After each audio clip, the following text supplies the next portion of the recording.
Topic: The Malir Tooth Fairy by Nargis Khanam. The silence of the house was shattered by his daughter's high-pitched, mournful cries. The teacup slipped from Rashmi's hand and crashed to the floor. Gul Khan feared some dreadful accident. His heart was pounding as he raced towards his daughter's room. What happened? Where are you hurt, bacha? There were no broken bones, no blood, not a scratch or a bee sting. But the child was obviously in great pain. Gul picked her up in his trembling arms, caressed her, and wiped her tears and dripping nose. She opened a fist to show a pearly milk tooth lying on the wet palm. He and his wife were relieved that it was nothing serious which was the cause of their daughter's tears. You lost a tooth? Don't worry, a new tooth will grow, Gul and Rashmi said in one breath, but the child wailed most pitifully. The tooth fairy didn't take my tooth. What tooth fairy? Gul had never heard of such a creature. In Peshawar, as in any other place, stories were told about mischievous jinns and paris, but none of them stole milk teeth. Gul suspected this was an English myth the child had learned at the English school. English story characters were despicable and as contemptible as the English themselves. Some characters were an offense to the Pakhtunwali code, such as that dastardly Father Christmas, a Namaram who entered a girl's room at night, even if it was just make believe. It was disgraceful. He did not approve of a thieving fairy either. Feigning anger, Gul said, I will not let this wicked fairy steal my precious moon's tooth. Give it to me. I will guard it. But the child tightened her fist. In between sobs, she said, the tooth fairy is not a thief. She gives money for the tooth she takes away at night. So yet another night visitor, thought Gul with growing anxiety. But at least this one was female. Gul's determination to not allow English ways to infiltrate his house was badly shaken by the tragic howls of his little girl. He would do anything to pacify her, even if he had to stoop to the low level of the English. Does the tooth fairy give real money? He asked. Yes, wailed the child. Then obviously, a person had to pretend to be the tooth fairy. But who? Gul looked questionably at Rashmi. She was behaving oddly. Maybe their daughter's grief had traumatized her too. She was making comic gestures, jabbing a finger at him and then flapping her hands. And she was grinning. After a few more jabs and hand flipping, the message got through. Ah, said Gul, and his face turned pomegranate red. Was he a full-blooded pathan to pretend to be a fairy? But his daughter's sorrow cut Gul's heart into 1,000 pieces. He would demean himself to make her happy. The tooth fairy will come tonight, Gul announced resolutely in the heroic tones of a man ready to sacrifice himself for a good cause. His sad daughter shook her head. The fairy will not come again, she wailed. Gul desperately searched for a plausible reason for the return of the tooth fairy. Maybe she had no money. How much do I mean the tooth fairy, how much does the tooth fairy give for a tooth? Farida and Amina got 1 rupee, said the girl. That night Gul sneaked into his daughter's room, took the tooth and left 5 rupees under her pillow. Years later, Peshawar was no longer Gul's home. Ever since Rashmi passed away, he had lived in Karachi in his daughter's house. Gul did not like the confusing chaos of people from all over Pakistan who lived in Karachi. After the third day prayers for the dead, his son-in-law and daughter had stood anxiously in the doorway and sent their son in. a 3-year-old charmer who could make his grandfather agree to anything. They told their son that his Nana was sad because he had lost Nani.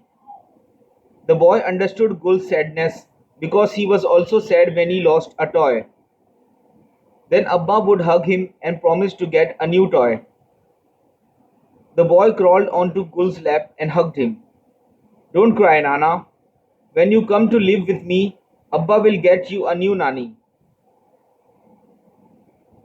Although Gul disliked Karachi, there was nothing left for him in Peshawar now that Rashmi was no more.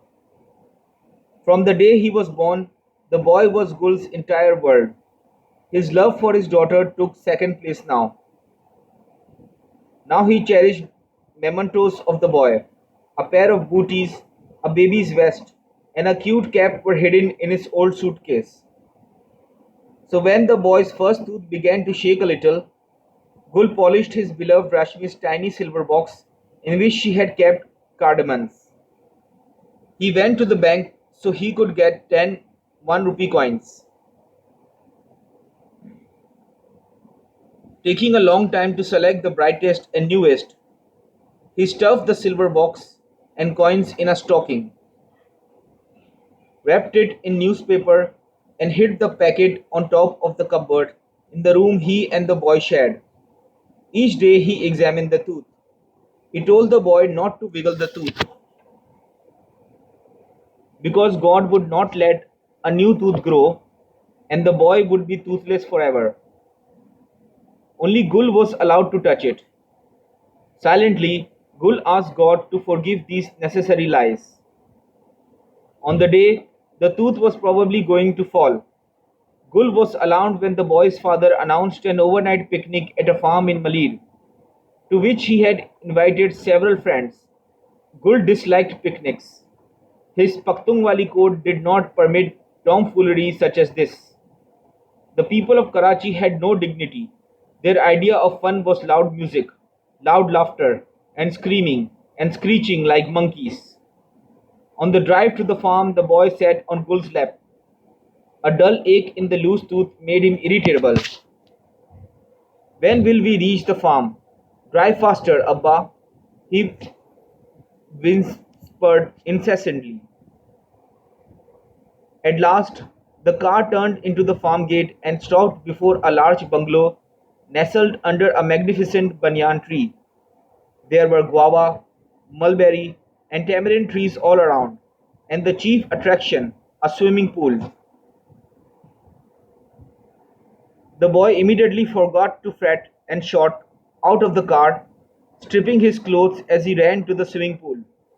Some picnickers had arrived early and their children were frolicking in the pool. Come and get it, yelled the woman at lunchtime. Gul frowned. Couldn't just one person call everybody? Did all of them have to yell? Even his daughter, who was not Karachi born and who was brought up by Rashmi, had picked up noisy habits. The men and children attacked the food, grabbing sandwiches and cold drinks, and began to eat in haste, probably without saying Bismillah. The famished boy hastily bit into a sandwich and yelped. The tooth had broken off. There were tears in his eyes and a lopsided grin on his lips as he held up the tooth for everyone to admire. Children excitedly explained the tooth fairy routine to the boy, whose eyes sparkled at the prospect of receiving money. The boy loved money. All Karachi people loved money, thought Gul. Gul marveled at the energy of the boy. All day long he was in and out of the swimming pool, playing hide and seek among the trees, chasing the chickens and the farm dog. When it was long past his bedtime, Gul could wait no longer. He picked up the boy and took him inside. Gul bathed him and tucked him into his bed. The boy took one last peek at the tooth under the pillow and with a satisfied sigh fell fast asleep. Gul gently removed the tooth and slipped the coins under the pillow. He placed the tooth in Rashmi's silver box. Tomorrow when he would be back at home, and on many tomorrows, he would look at his treasure again and again. Gul was tired too, and soon fell sound asleep. He was unaware of the silent parade of men, women, and teenagers stealing in and out of the room. Next morning, the boy woke up early. Gul was already up and waiting impatiently for the boy to discover the 10 shiny new 1 rupee coins. The boy threw back the pillow. Look, Nana, a zillion million rupees! The boy shouted gleefully. Shock was written large on Gul's face as he stared at the great mound of cash. His shiny coins were lost in a pile of notes and copper and silvery coins. Other children came running in, wanting to know how much money the tooth fairy had left. A zillion million, shouted the boy. Wow, said a child. The Malir tooth fairy is very rich. The Karachi fairy gave me only 10 rupees for my tooth.